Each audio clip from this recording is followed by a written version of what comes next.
भूतिया हॉस्पिटल गगन नामक एक आम आदमी था जो कभी अपनी जिंदगी को इतने रोमांच से भरा नहीं सोच सकता था कि एक दिन ऐसी एक घटना उसके साथ होगी जो उसे हमेशा के लिए याद रहेगी। गगन बीमार हो गया था और उसे एक अजीब सी बीमारी का सामना करना पड़ा। उसके परिवार ने तुरंत उसे नजदीकी हॉस्पिटल में भर्ती करवा दिया। उसका इलाज शुरू हुआ और वह हॉस्पिटल के बिल्कुल सामान्य माहौल में था। लेकिन कुछ ही दिनों बाद गगन ने महसूस किया कि इस हॉस्पिटल में कुछ अजीब है। रात के समय उसने अनेक बार अजीब सा सुनसानी महसूस किया, जैसे कि किसी की आहट और दूर से भूतिया हंसना। एक रात जब उसका होश ठीक से नहीं था, वह अपने कमरे से बाहर निकला और देखा कि हॉस्पिटल की गलियों में एक अजीब सी रौनक है। वह सोचने लगा कि क्या इस हॉस्पिटल में कोई रहस्य है जो उसे नहीं पता।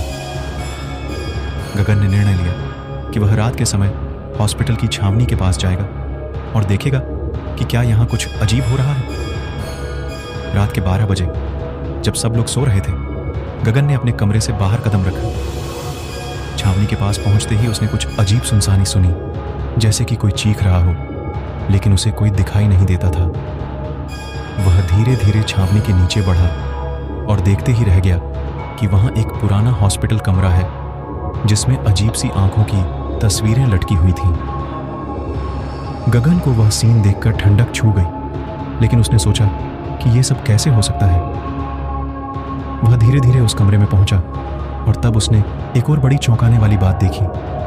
उस कमरे में जो आंखें लटकी हुई थीं, वह खुली हो गई और वहां से आवाज आ रही थी। गगन ने समझा कि वहां कुछ अजीब हो रहा है और उसने तुरंत हॉस्पिटल के स्टाफ को बुलवाया। स्टाफ आते ही उन्होंने सब कुछ देखा और चौंके हुए गगन से कहा, तुम यहाँ क्या कर रहे हो? तुम्हें यहाँ नहीं आना चाहिए। गगन ने सब कुछ स्टाफ को सुनाया और उन्हें यकीन हो गया कि हॉस्पिटल में कुछ अजीब है। उसने अपने दोस्तों को बताया और सब मिलकर रात के समय हॉस्पिटल की जांच करने का निर्णय लिया।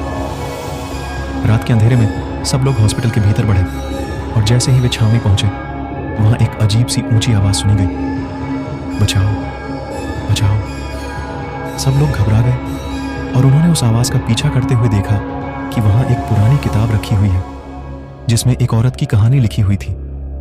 उस किताब के अनुसार वहां के हॉस्पिटल में कई साल पहले एक औरत ने आत्महत्या की थी और उसकी आत्मा वहां फंसी हुई थी। उसकी आत्मा हर रात अपने दुख की कहानी सुनाती थी, लेकिन उसे शांति नहीं मिल रही थी।